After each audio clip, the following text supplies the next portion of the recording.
Today I'm going to talk about a very, very simple way that I look at whether to test things and how to test things, because a lot of times people will have ideas for offers, they'll have ideas for ICPs, ideal customers, and they'll have ideas for things like just everything really. You probably, if you're running a business, you probably have a list of like 50 things that you could try.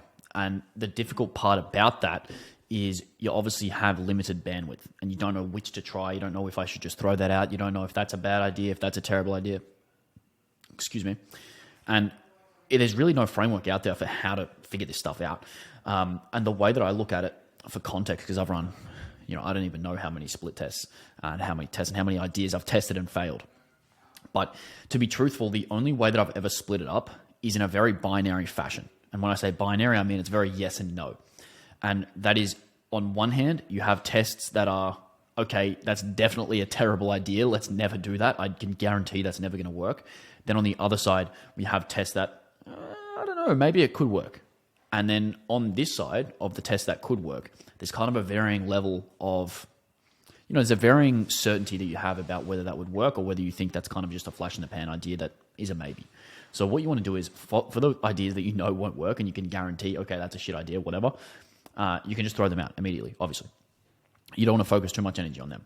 Then over here on the side of ideas that you think might work, you want to rank them from 1 to 10 about how certain you are that they will work. And that will determine the order that you test these things.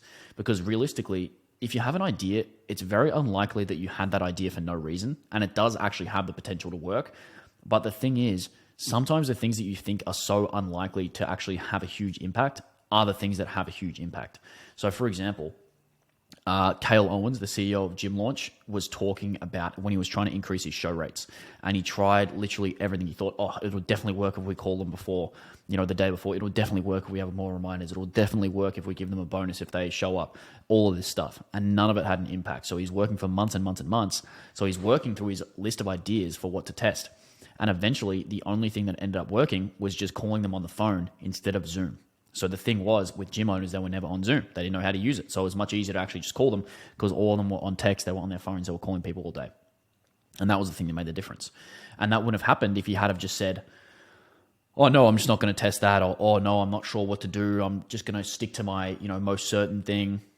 And I'm only going to use that as my tests. So what you want to do is you want to collate this list of things that you want to test over time.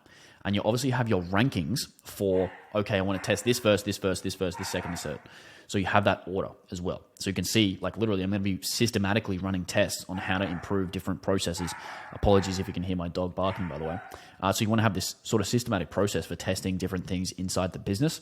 And then over time, you may be surprised about the ones that you have less certainty in running, being the ones that actually generate the best results, whether that's an increased show rate, whether that's an increased close rate, whether that's an ad creative that has a great, great return, great CPL, great cost per book call, and whatever it may be. And a lot of times this will come in the form of maybe a different industry you're trying to think of going into, or a different lead magnet, or a different content strategy, or whatever it may be. Even this itself, me doing this video is, again, it's one of those things where you say, hey, we'll see if this works. I think it might work. I think it might be good, might be valuable. And if it is, great. If it's not, then that's fine.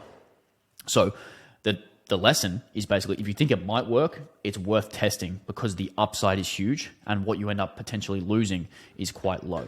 So that's kind of all I want to say really today, is that you either have tests that are completely trash and they're not worth looking at, and then you have tests that just go in the list. They get ranked, and then you have that systematic process for testing different stuff in the business. So hopefully that's a valuable insight. I've talked to a few people about that today, so I thought it would be valuable to share with the entire group. And yeah, let me know if you have any questions. Let me know if I should keep doing these. And I'll see you hopefully on the live workshop coming up this week. Again, that's completely for free. And make sure you're checking out all the trainings we have. Let us know if you have any questions. Use this group to the maximum potential, because we are going to be putting in a lot of effort to make you guys get all the value you possibly can. So I'll see you then. Enjoy.